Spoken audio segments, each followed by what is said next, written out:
Olá pessoal, estamos no ar com você com o Dinheiro de hoje, seu programa sobre investimentos aqui nessa parceria entre a Com Dinheiro e a BBC News, para trazer para você, profissional de mercado, investidor e telespectador aqui da casa, sempre as melhores mentes do mercado, quem faz o mercado financeiro brasileiro acontecer, para um bate-papo leve, mas sempre focado em te tornar um investidor melhor a cada dia, olhar para sua carteira, seja conversando com gestores executivos das principais empresas de capital aberto do Brasil, seja com personalidades, nomes do mercado que vão construindo esse dia a dia. E hoje nós vamos falar com o Ricardo França, superintendente executivo do Santander Brasil para agronegócio, sobre a entrada do Santander nesse business e como eles têm crescido e se desenvolvido também nesse setor, além de, naturalmente, aquela tradicional pergunta difícil, e como a gente vai entendendo e aprendendo um pouco mais sobre esse mercado. Ricardo, um prazer recebê-lo aqui no Você com Dinheiro. Eu que agradeço, muito obrigado pela oportunidade. Estamos aqui para falar um pouquinho de agronegócio, um setor pujante da economia, da qual nós acertamos muito há 7 anos atrás de debruçar sobre esse mercado. E hoje, que todo mundo vê, toda a concorrência correndo atrás da gente também. Eu vou começar de um ponto que você trouxe aí bacana, que eu acho que é uma curiosidade, que foi um dos motivos que nos incentivou a buscar esse papo, e é justamente o agronegócio é um setor muito pujante na economia brasileira, vem puxando o nosso crescimento nos últimos anos, mas quando a gente conversa aqui na Faria Lima, sobe e desce a Faria Lima, a gente vai falando sobre o acesso do agronegócio ao mercado de capitais, evoluiu muito nos últimos anos, mas ainda tem uma série de restrições. Como é o acesso desse público a crédito e como essa dinâmica de mercado surgiu para provocar vocês a voltarem para esse business? Boa pergunta. Nós tivemos a criação da lei do agro, a nova lei do agro, há pouquíssimo tempo. Isso quebrou muitas barreiras desse acesso ao crédito do agronegócio. Claro que assim, vamos separar um pouquinho aqui os públicos do agro. Tem o meu público em específico, que é aquele público do agronegócio mesmo, que a gente costuma falar porteira para dentro. Né? Aquele que planta, aquele que colhe e aquele que traz toda a matéria-prima aí para o mercado para chegar aí no prato de todos os brasileiros e do mundo, claro. Esse público é um público que o mercado de capitais ainda não fez muito sentido e a gente entende por quê. Nós somos uma indústria a céu aberto. Linhas de mercado de capitais são linhas mercado a mercado, são linhas, né, com as duas pontas devidamente atreladas. E assim, diferente de uma empresa que depende muito mais do setor econômico, da economia, nós ainda temos aqui um fator que é muito determinante, que é o clima.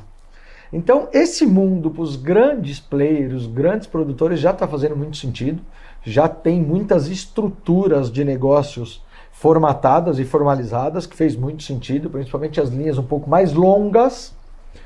Agora, o público, pessoa física no geral, eu não vou te falar um índice aqui que eu posso errar, mas assim, ainda muito fã de tesouraria, muita operação lastreada em incentivos do mercado, linhas de BNDES e, claro, né, aqueles repasses que a gente faz via o MCR, né, que são linhas subsidiadas, que faz muito sentido para o produtor, que acaba trazendo uma linha de liquidez um pouco melhor no fim do dia. E o público da pessoa jurídica, dos grandes players de toda a cadeia. Esse público faz muito sentido ali no mercado de capitais. Né? Temos indicado muito para nossas áreas de IB, de mercado de capitais, de tesouraria, onde tem feito muito sentido realmente. E como que eu posso falar? Inclusive subsidiando esses produtores na outra ponta. Porque existe aqui muitos recebíveis, vamos falar assim, as CPRs físicas, e faz muito sentido esse lastro direito creditório, vamos falar assim, que acaba gerando todas essas linhas aqui estruturadas. E quando você comentou essa dinâmica e a própria participação do BNDES, essas linhas subsidiadas, como é que funciona a dinâmica? O Santander é um banco privado Começou ali a crescer no Brasil com a compra do Banespa lá atrás, mas é um banco privado. Como é que é entrar essa dinâmica de trazer capital privado para o agronegócio quando ele tem fundings eventualmente governamentais? Como é que essa dinâmica de funding, repasse, onde vocês entram com um produto, onde vocês entram com outro, como é que está essa conversa com esses players do mercado do agronegócio, especialmente essas pessoas físicas que você comenta bem? A gente é muito mais o consultor do cliente do que o direcionador de linhas. Eu gosto muito dessa palavra do consultor do cliente. E a gente acaba olhando para todas as oportunidades que nós temos no mercado de alocação para os nossos clientes. Linhas de BNDES, a gente repassa todas. Nós temos estrutura de repasse para todas as linhas. Claro que assim, quando a gente olha para o BNDES, a gente olha muito mais para investimentos. Eu não trato como dívida, eu trato como investimento. Linhas mais longas, linha de aquisição de maquinário, linha de reforma de pastagem, uma linha que nós somos líderes hoje, porque a gente olha muito para esse mercado verde, para essa linha de sustentabilidade, que hoje o mercado está falando muito. Então, essas são as linhas de BNDES. E as linhas de curto prazo, as linhas de dia a dia, as linhas de custeio, as linhas de capital de giro. Isso também faz muito sentido nós estarmos. A linha de pulsação, a linha que eu apoio ele imediatamente, ele está com uma falta ali de capital de giro para terminar a safra dele, a gente apoia. Temos muitas linhas de investimentos mais curtas para aquisição de animais, linhas para aquisição de vacas leiteiras, linhas para pequenas construções dentro de uma fazenda que não impacte tanto na renda. Se a gente for olhar realmente para um investimento mais longo, mais pesado, mais robusto, a gente tenta acessar essas linhas subsidiadas de BNDES. Né? Claro que os funds não são ilimitados, tem aqueles determinados momentos, mas assim, a gente sempre trabalha antecipadamente. Pensa num projeto para 2024, de um investimento mais robusto, a gente já começa a tratá-lo hoje, a gente acompanha a distribuição das linhas do BNDES e no momento certo a gente adequa esses projetos, a gente solicita ao BNDES esses funds para a gente fazer esses repasses também aos produtores. Claro, voltando ao assunto consultor, eu tenho que olhar o todo e é isso que a gente olha no produtor, principalmente no dia a dia, que é onde faz muito sentido, né? Plantar, o colher, o vender e sobrar a rentabilidade na última linha.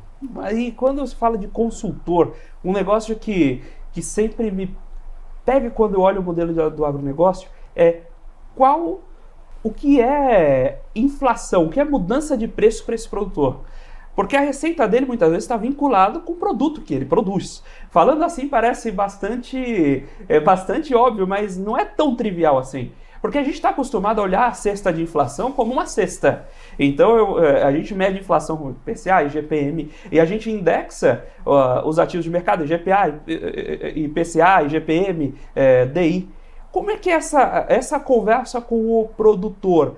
A gente, poxa, mas o produtor poderia comprar um contrato futuro ou vender um contrato futuro em bolsa e se protege na receita e ele segue a vida com a...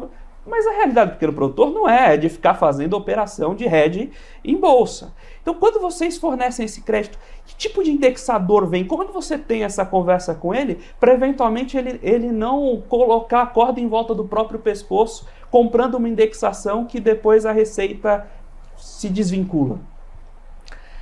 Essa é a pergunta do 1 milhão. Mas assim, muito boa pergunta. É assim que a gente trata esse assunto com muita seriedade, e eu vou te contar um pouquinho aqui das conversas que a gente acaba tendo com os produtores, e a gente enxerga diversas formas de fazer essa trava, diversas formas de fazer essa proteção. Claro que existem as proteções de mercado, como você comentou, né? Já faz a trava, faz um hedge, travei, e ele já trava a margem que ele quer ter no final da safra, e aquilo está ok. Muitos produtores menores, que é muito mais o meu mundo, aonde ele se protege? No custo. É isso que a gente fala muito para os produtores. Assim, quanto é o custo desta safra? 30%? 30%. Se ele está fazendo aquisição dos insumos agora, se ele está fazendo aquisição dos defensivos agora, para a safra, ele já tem a ideia de preço, tanto da commodity como não commodity, né? Porque o agronegócio é um amplo nível de culturas. Temos muitas culturas que não são commodities ainda. Então, assim, naquele momento que ele está fazendo aquisição dos insumos para a safra, ele tem ideia do preço. Aquele momento ele trava custo, faz uma venda já para entregar na safra, daqueles 30%, o custo está travado. Agora, consigo travar a margem da minha safra inteira? Já consigo. Trava tudo, vende tudo. Ah, não. Eu espero que esse produto vai ter um aumento de preço. Ok, mas não especula 100%. 100% é o que traz a corda para o pescoço. Trava custo travado, ok, meu 0 a 0 está empatado. Eu tenho 70% aqui que eu posso fazer uma rentabilidade menor ou maior. Muitos produtores da qual eu me relaciono já trava 100%. Eles já garantam a margem, já sabem, vou trabalhar este ano para ganhar esta margem e para eles ok. E muitos querem ganhar um pouco mais, então acaba fazendo no spot, deixando para o final. E a gente viu do ano passado para esse, né? São 2 anos que a gente vem muito atípico. Zoom, os preços indo lá em cima com o custo de produção baixo. E esse, o custo de produção lá em cima e os preços em baixa. Este ano, as rentabilidades foram muito ruins.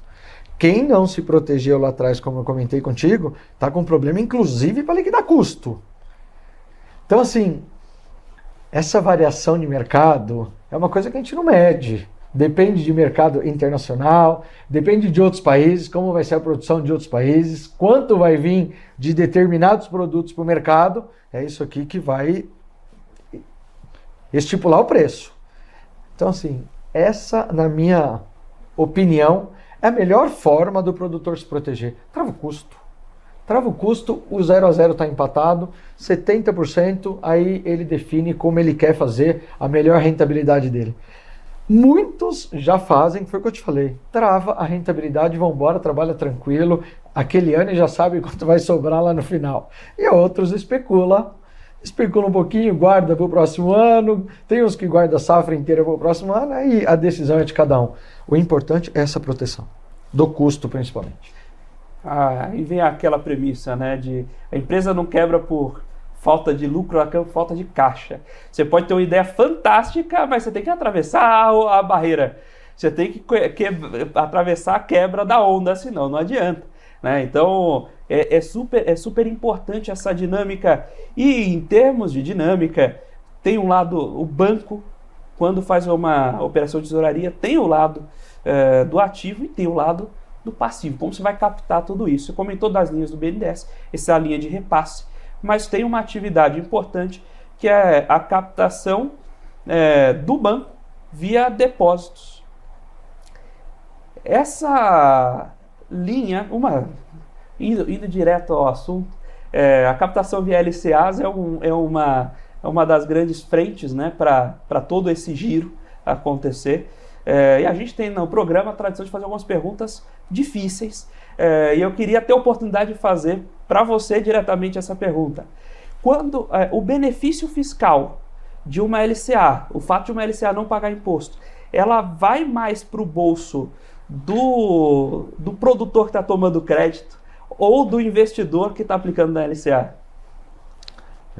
Essa tradição de pergunta difícil é difícil mesmo.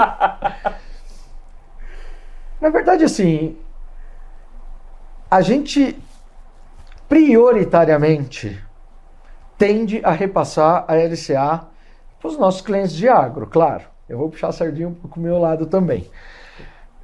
Como toda essa captação é lastreada num ativo que também vem do agronegócio, esse subsídio da LCA, ele é lastreado num ativo. Então, a gente tenta fazer essa alocação. Entretanto, o produtor, poucos captam dinheiro. A gente conhece culturalmente os nossos clientes e os produtores. O produtor, quando sobra, ele quer outra fazenda, ele vai trocar o maquinário, ele investe em tecnologia e está muito certo, porque você imagina uma fazenda irrigada. Ele foge daquele problema clima. Ele já garante ali uma produtividade média. Maquinário com alta tecnologia já garante para ele melhor rentabilidade, diminuição do custo e ele fazer uma safra melhor. Uma fazenda muito bem localizada, uma fazenda com terra boa, também vai trazer muitos benefícios. Então, assim, poucos produtores acabam captando dinheiro. Claro, eles fazem aquela poupança, né, que é aquela segurança, mas assim, qualquer oportunidade de mercado, eles alocam esse capital e vão embora. Então, a gente não consegue fazer essa alocação. Então, a gente aloca o LCA, né, para o público em geral do banco. Isso é um direcionamento que a gente pode fazer. Então, assim, prioritariamente a gente tenta trazer aqui, claro, mas a gente acaba alocando 100% dentro do banco e lastros para todos os demais clientes. E como tem sido, você comentou justamente de conhecer esse produtor e de essa dinâmica de quando ele usando o que sobra para investir. O que vocês têm visto?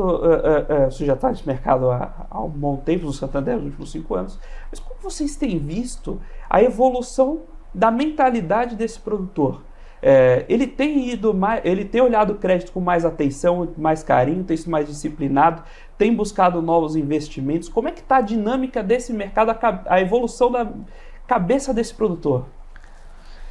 Como você comentou aqui na abertura do nosso bate-papo, virou um setor muito pujante da economia. Vamos falar 1/3 hoje da economia brasileira, que olhando toda a cadeia, todas as indústrias que fazem parte, podemos chegar a 1/3, vamos falar assim. E isso trouxe a concorrência. Nós tínhamos os bancos públicos aí muito focados em agronegócio e agora todos os privados também entraram nesse negócio. Como eu mencionei contigo, a gente vem há 7 anos muito forte, com uma equipe de especialistas, uma equipe de gerentes especializados, de líderes especializados, muito forte, trazendo esses clientes para dentro do banco. Isso também, claro, que atraiu toda a concorrência. Se eu te falar que mudou a cabeça do produtor, sim, mas a própria concorrência trouxe isso para o produtor. Por quê? Você imagina todo mundo levando uma linha diferente. Né? Eu, consultor, entendo que a melhor alocação é assim, a melhor estrutura é essa, vem a concorrência e traz outra estrutura. Isso traz benefícios ao produtor rural, isso é muito legal. Perguntam para mim, poxa, a concorrência atrapalha? Não, ela ajuda eu me reinventar. O tempo inteiro nós estamos nos reinventando, porque eu preciso ter uma equipe muito qualificada para fazer essa consultoria da qual nós falamos. Eu preciso ter linhas que façam sentido para fazer aquelas alocações. E assim, eu preciso olhar o que a concorrência está fazendo o tempo inteiro, porque está todo mundo nesse mercado e todo mundo se reinventando. E a gente não pode perder a mão. Todos os ganhos é para o produtor, claro. Vai mudar a cabeça dele sempre, porque ele está vendo muitas coisas e muitas ofertas. E o que importa para ele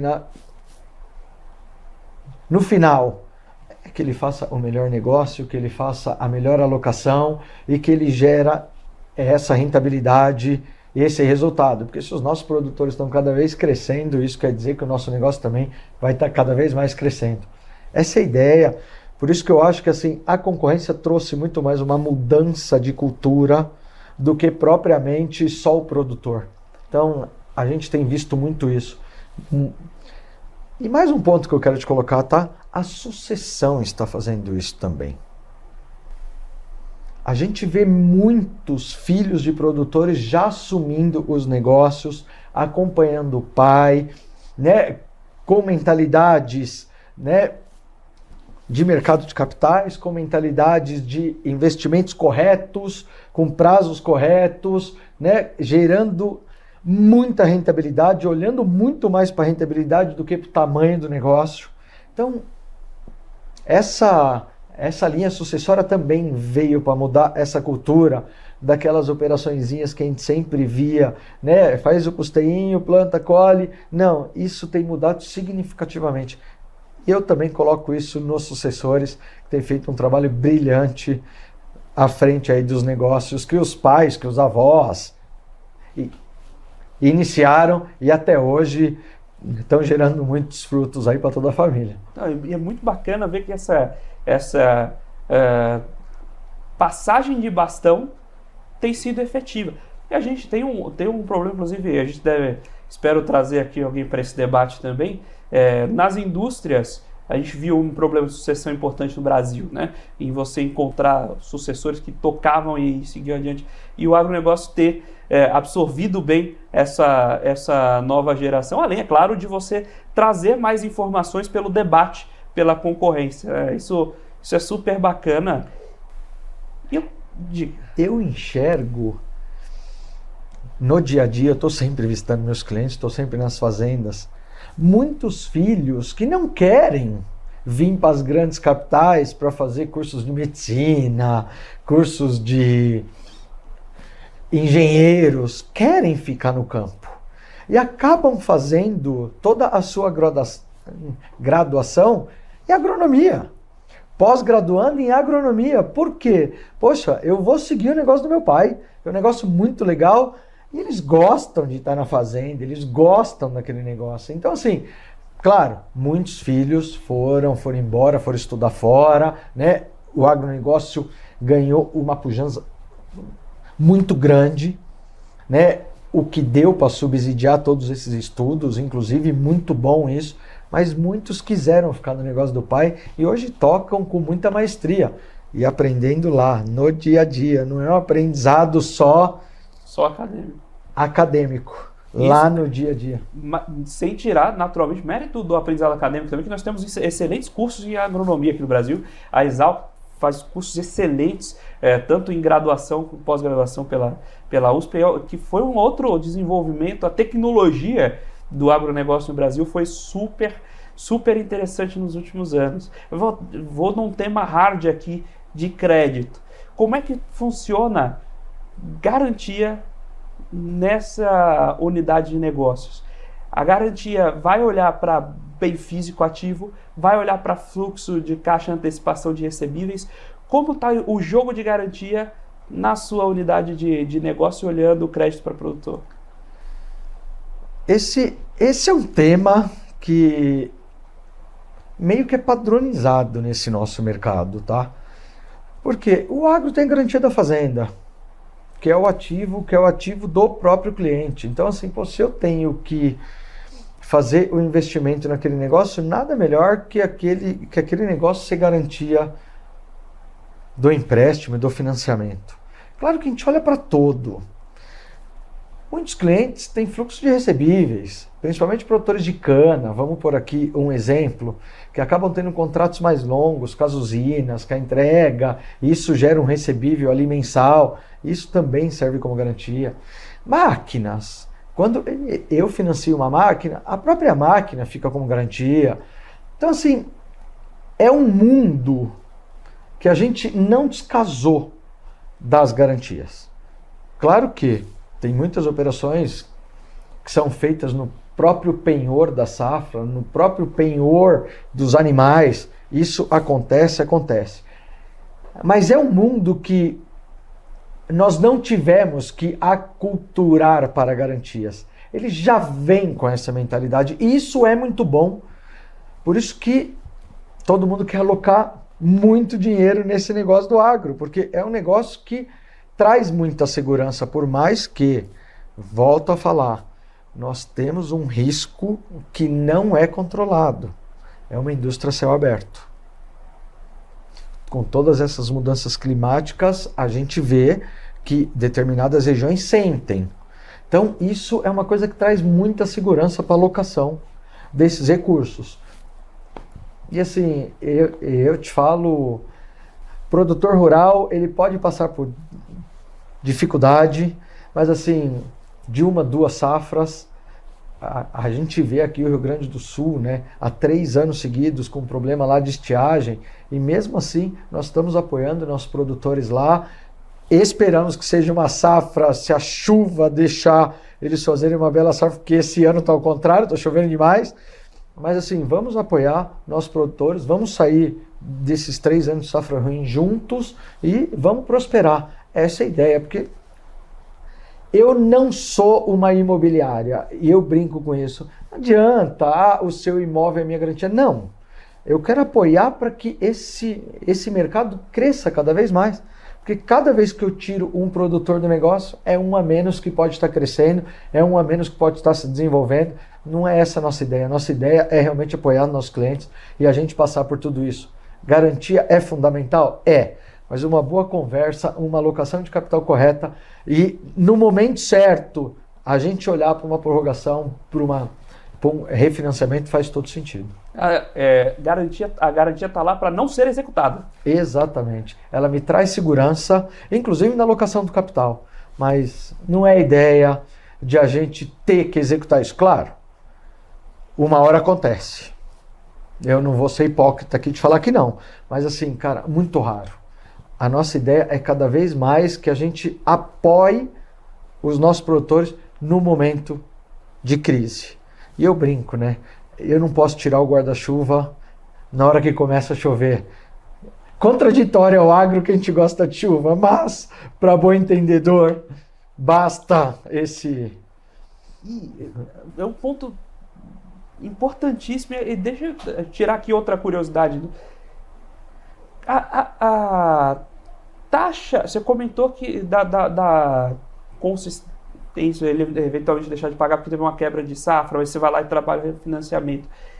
A taxa de inadimplência desse público é diferente da carteira média do banco?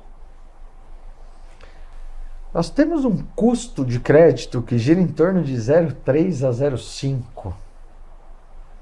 É infinitamente menor. Assim, é aquilo que eu te falo, né? A gente não despreza os nossos clientes, a gente apoia. E com esse apoio, muitos, 0,3, vamos falar assim, não conseguem sair da crise.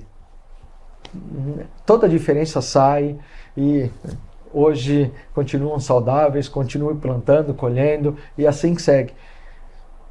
Se você fizer uma pesquisa de mercado, você vai ver quanto é o custo de crédito hoje do mercado de empréstimos total. Não vou te falar aqui o número que eu não vi e eu não me atualizei disso, mas o nosso, eu te falo, de 0,3 a 0,5, um custo de crédito muito bom de verdade. Então, de fato, isso naturalmente reflete no preço do crédito ao produtor também. Com certeza, quanto menor o custo de crédito, mais espaço de negociação nós temos. Eu também não posso baixar tanto aqui se meu custo de crédito é alto, senão a conta não fecha. Então, como eu tenho um custo de crédito baixo, a gente consegue também ter negociações aqui mais satisfatórias no custo final para o cliente.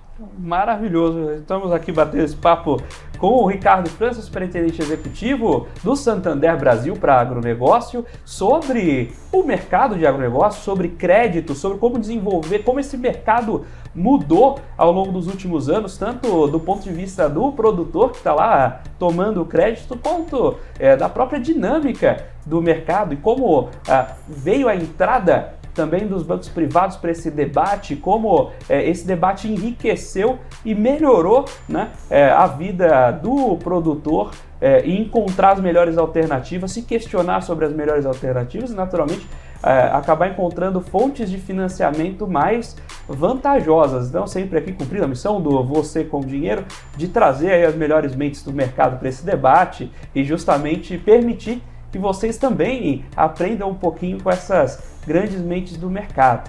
Agora a gente está caminhando para um breve intervalo, mas não saia daí. Na volta, no segundo bloco, a gente já deve conversar um pouquinho também sobre ESG, sobre como acompanhar essas políticas por dentro do produtor. Então, não saia daí. Comercial é rapidinho. Daqui a pouco a gente está de volta com o segundo bloco do Você com Dinheiro de hoje.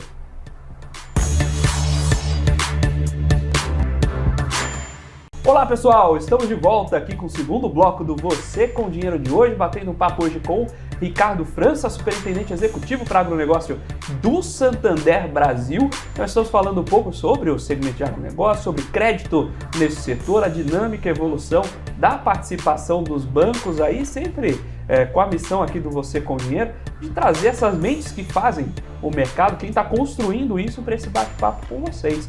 A gente foi para o último bloco, provocando um pouco a questão do ESG. E a gente sabe que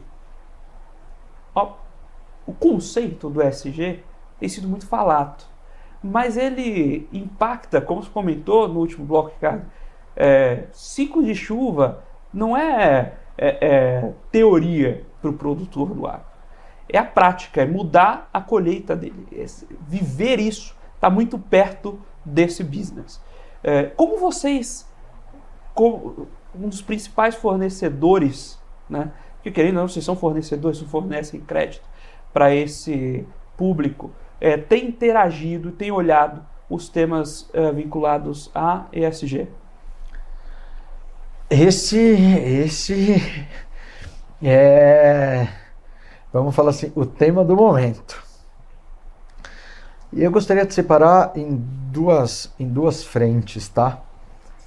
Primeiramente, a gente olhar para políticas de ESG, a gente olhar, né, para todo esse tema de desmatamento, para todo esse tema que vem muito mais à tona do que realmente os direcionamentos competitivos. Esse tema é um tema que o banco, assim, é inegociável. Nós temos uma estrutura dentro do banco hoje de grandes profissionais desse tema, que conhecem muito esse tema. Eu tenho aulas todos os dias com esses profissionais e, assim, esse tema para nós é inegociável. Essa equipe, ela monitora todos os nossos negócios, ela monitora hoje todos os apontamentos que podem acontecer, ela monitora todas essas multas, esses desmatamentos que acontecem. E assim, hoje a tecnologia nos ajuda muito a isso. Eu sou um fã incondicional dessa área. Eles conseguem via satélite olhar toda esses desmatamentos, esses apontamentos ambientais. E isso dentro do banco não anda. Então assim, clientes que possuem qualquer irregularidade ambiental, que a gente entenda que realmente aconteceu, nós não apoiamos. Todo mundo fala muito, né, que o produtor desmata, que o produtor... Não, o produtor ele não desmata. Nós temos ainda milhões de hectares degradados, que basta uma reforma, que uma abertura de área considerável, que essas áreas já foram abertas em algum momento, por lei, com autorização. Então, assim, os produtores que realmente são legais, eles não fazem desmatamento. Muitos têm autorização de supressão para algumas áreas que entende, ok, autorizado. Então, esses são os produtores que a gente quer na nossa carteira de clientes, que a gente quer realmente apoiar. Tá? Produtores ou outros indivíduos, né, que acabam com as nossas florestas, que degradam o nosso meio ambiente, a gente não quer na nossa cadeia, tá? E eu não vou misturar aqui o nome produtor, porque não são produtores, tá? E o outro lado, que é o lado do incentivo. Claro que assim, nós estamos muito engajados em todos esses pontos. Até há 2 anos atrás, nós somos pioneiros, junto com 2 outras grandes instituições brasileiras, de a gente olhar o Projeto Amazônia, e isso vem a todo vapor, e a gente está olhando, a gente vem incentivando para quê? Para que não aconteça tudo aquilo que a gente vê, né, aí no dia a dia, nas matérias de jornais, de revista. A nossa ideia é apoiar né, para que a gente preserve tudo aquilo que a gente tem. E é claro que a gente tem um mundo de outras coisas para a gente incentivar, para a gente apoiar.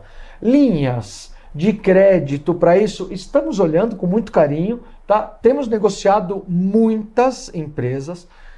O Santander fez a incorporação de uma empresa que só olha para isso, chamada WeCarbon. É uma empresa hoje do Grupo Santander que olha para esses incentivos, para a gente apoiar produtores que tem todo esse cuidado ambiental, que tem todo reflorestamento. Então, assim, preocupação enorme com esse tema nas duas pontas, tanto no incentivo quanto de bloqueio de quem não está legalmente pronto para trabalhar com a gente. Eu falo isso com muita tranquilidade, porque isso é um tema que a gente olha muito forte, com muita atração e com muito carinho. Imagina, naturalmente, tem uma questão moral intrínseca.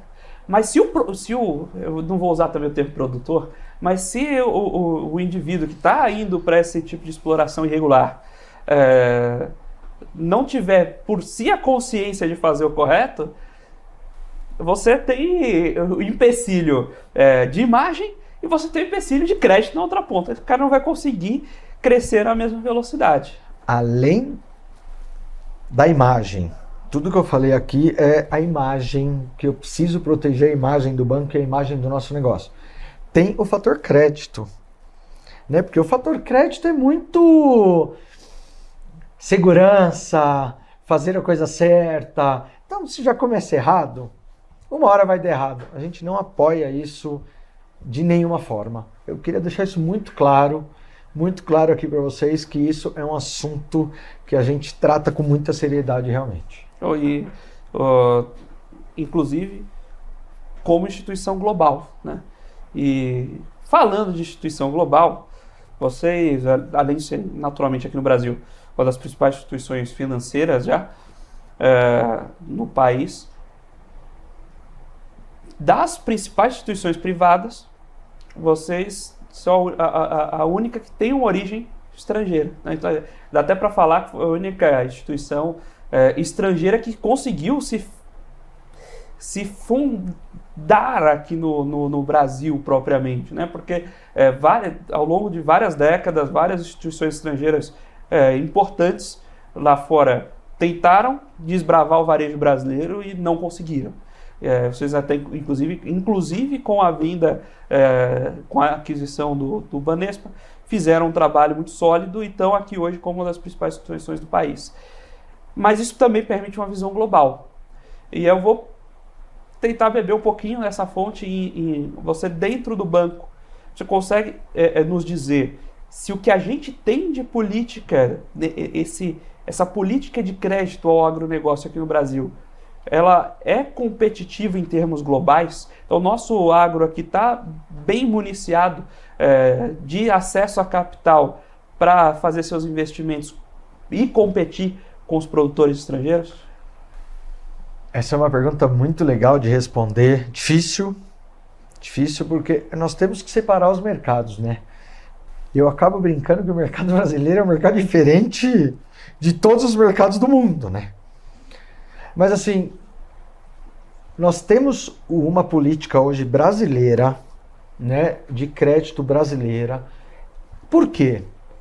O mundo do agronegócio aqui é muito diferente lá de fora. Nós temos linhas incentivadas, nós temos diversos direcionamentos dentro do país hoje que não existe lá fora. Né? Se nós pegarmos aqui mesmo os nossos vizinhos, não existem políticas incentivadas para o agronegócio. Então, nós criamos uma equipe de crédito brasileira, que fica aqui no Brasil, que conhece muito de agro, especialistas em agro e crédito, e que tem todas as diretrizes aqui para o nosso time comercial para a gente fazer as melhores alocações.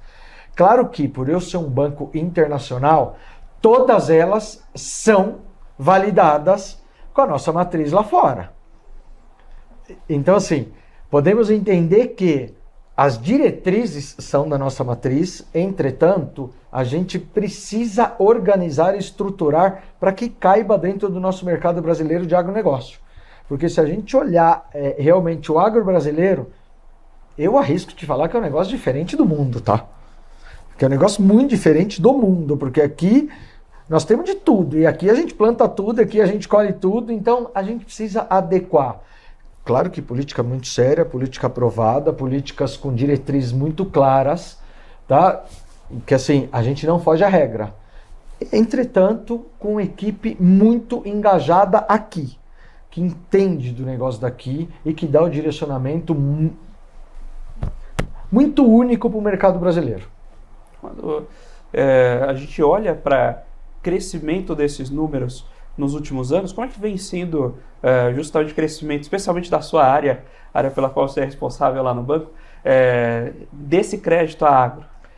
Momento muito propício para eu falar disso, até o sorriso vem um pouco mais largo aqui no rosto, porque nós acabamos de atingir 50 bi de carteira, né? E isso eu posso te falar que é uma meta pública, uma meta imposta pelo nosso presidente, o Mário Leão, era um dos guidances do banco para esse ano. Aqui eu queria agradecer muito também ao Carlos Aguiar, que é nosso diretor executivo aqui de agronegócio, né? Que a gente vibrou com esse atingimento. E aqui nós estamos falando produto agro. Eu vou deixar isso muito claro, é 50 bi de linhas de agronegócio. Eu não estou computando aqui nesses 50 bi as linhas diferentes de agro que eu faço também para os grandes players do agro. IB para agro. Isso. Então aqui quando eu falo 50 bi são linhas de agronegócio. Então assim, poxa, eu vou deixar para você fazer esse percentual. Há 7 anos atrás, quando o Carlos Aguiar chegou no banco, nós tínhamos 6 bi de carteira. E 7 anos depois, nós estamos aqui entregando 50 bi de carteira de agro, visão produto, tá? Que seja claro, nós vamos olhar agora visão cliente e esse número deve crescer significativamente, mas como nós tínhamos a visão produto, a nossa meta era 50 bi e a gente acabou de comemorar, tá, Rafa? De verdade, assim, nós estamos muito felizes com isso. E o crescimento eu deixo por sua conta. Eu estou há 5 anos no banco e só vendo esse crescimento todo ano, 30%, 40%, 50% de crescimento. Isso está nos trazendo uma alegria muito grande e, claro, também para o nosso mercado, que é o mercado de agro, que a gente está conseguindo fazer ele crescer significativamente e a gente inserido nisso é muito melhor, né? A gente está falando de crescer 7 vezes em 7 anos, né? Então, e agora, mas tem espaço para crescer? Cara, temos muito espaço para crescer. O nosso planejamento foi totalmente desenhado para esses 50 bi. Tudo que nós fizemos ao longo desses anos, principalmente desse último ano, foi muito focado para buscarmos 50 bi. Como eu te comentei aqui agora, nós vamos passar a olhar visão cliente. Então, é um outro planejamento que já estamos desenhando para a gente começar a olhar essa outra visão e a gente já traçar os próximos números para 2024, 2025, 2026. Vamos olhar sempre para 2, 3 anos, aonde a gente vai chegar. Isso está no forno, mas assim, a gente não para. A ideia é que a gente continue com esse crescimento sustentável de 25% a 30% todo ano. Espaço tem muito, nosso market share, a gente tem um sonho e a gente quer crescer mais sustentável, tá? Vamos crescer 25% a 30% ao ano, vamos, numa carteira com muita diligência de crédito, uma carteira com muita senioridade na alocação. Como eu te mencionei, eu não quero chegar ali na frente e eu ter uma área de cobrança gigante, não. Eu quero chegar ali na frente com um ativo saudável, com muita diligência e que a gente continue com esse crescimento sustentável ao longo dos próximos anos. E, pensando em crescer, risco, olhar a carteira, a gente viu que as grandes instituições financeiras estavam olhando para crédito com muito carinho, muita parcimônia, especialmente no pós-pandemia. Vieram refinanciamentos, mas mesmo assim, especialmente para carteiras mais pulverizadas, a dor da inadimplência pesa. Quando a gente falou um pouquinho sobre inadimplência no fim do último bloco, começamos agora falando sobre ESG. Como que vocês olham, por exemplo, e como tem sido, já desenhando um cenário já atual, mas que está em mudança para frente, como essa questão de riscos assim, climáticos vão impactando o dia a dia da operação, impactando o olhar de vocês para essa cadeia produtiva, para vocês também se protegerem sobre a capacidade de pagamento lá do produtor que vocês atendem? É muito difícil falar de clima, né? A gente acompanha cenários, a gente acompanha algumas consultorias focadas nisso, mas assim, depois da entrada do El Niño, da Laninha, cara, tudo mudou. Vamos ser honestos aqui. Cara, assim, eu acho que a alocação de tecnologia no negócio agro não tem mais volta. Precisamos ter muita tecnologia no negócio, não tem mais espaço para eu não me preparar, para eu não acompanhar. Eu vou plantar dentro daquela janela, eu vou colher dentro daquela janela. Cara, eu posso estar cometendo um suicídio, né? Que eu posso estar plantando no pó e esperar 5, 6, 10 dias de chuva e não vir, né? E aí acabou com a minha plantação, né? Eu posso me preparar para uma colheita ali na frente e calhar de ter uma semana de chuva. Então, assim, a tecnologia, ela precisa ser muito empregada. Claro que, assim, alguns riscos nós ainda vamos colher, porque contra a natureza, cara, ninguém consegue mapear o que vai acontecer. Claro, existem previsões, a gente chega muito próximo, mas acertar não vai existir nunca. Então, assim, quanto mais eu tiver pronto, mais eu tiver dentro das melhores janelas, quanto mais tecnologia eu tiver empregada, você imagina, né? Numa área de estiagem, se eu tiver um pivô, né, com abundância de água, né, voltando, com muita diligência, com tudo autorizado, com outorga autorizada, cara, eu mitigo os riscos da minha produção, né? Máquinas adequadas, momento adequado. Cara, assim, tudo que eu te falar aqui a respeito de mudanças climáticas, cara, eu posso estar errando e posso equivocar muito. Então vamos olhar para o outro lado. Dado que tudo isso está acontecendo, cara, vamos empregar mais tecnologia, vamos empregar mais conhecimento e vamos nos estruturar melhor para a gente conseguir passar por essas intempéries que vão vir pela frente. Estão vindo, a gente está vendo claramente tudo que vem vindo, né? Inverte, o sul é seco e o norte é chuva, agora o norte seco, o sul chuva. Então, assim, são coisas que a gente vai ter que aprender, vai ter que se reinventar. E quanto mais aprendizado, melhor. É impossível controlar esse nuance da natureza, dificilmente você vai conseguir estar, digamos, protegido integralmente do lado da receita, mas o ponto é empregar tecnologia já vai amortizando um bom pedaço dessa oscilação. Você fica menos, usando aí jargão de mercado, você fica menos vendido nessa posição. E aí eu volto na sigla ESG. Quanto mais todo mundo olhar para isso, quanto mais todo mundo trabalhar nisso, net zero, carbono, temos uma equipe dentro do agronegócio se especializando muito nisso para que a gente apoie as diretrizes daqui para frente. Cara, é um trabalho nosso também, né? Porque todas essas mudanças climáticas também vêm de tudo que a gente vem fazendo aqui, como seres humanos, vamos por assim. Então, assim, quanto mais a gente mitigar tudo isso, também vai ajudar. Então, por isso que nós temos um foco muito forte nesse assunto. Estamos apoiando muito forte as indústrias, muito forte nossos parceiros, né? Que eu não vou chamar de concorrentes, mas parceiros que nós estamos trabalhando juntos nisso, para a gente tentar mitigar cada vez mais essas mudanças abruptas que a gente vem enxergando de um pequeno período para cá, tá? De verdade, mas a tecnologia, o conhecimento, tudo isso mitiga bem também, tá? E caminhando para as perguntas de fechamento, a gente conversou um pouco sobre algumas classificações. O grande produtor tendo mais acesso a mercado de capitais. Então ele pode eventualmente lançar seus próprios títulos securitizados e assim por diante. E você tem uma dinâmica com o mercado de pequeninos produtores, né? Então, de menor expressão, eventualmente usam mais crédito voltado à pessoa. Como é que está o middle market desse mercado de crédito para o agronegócio? E como essas dinâmicas vão aprendendo uma com a outra? Eu vou separar em PJ e PF, tá? Primeiro PF, esse mercado médio, vamos chamar o middle do agronegócio, nunca esteve tão apoiado.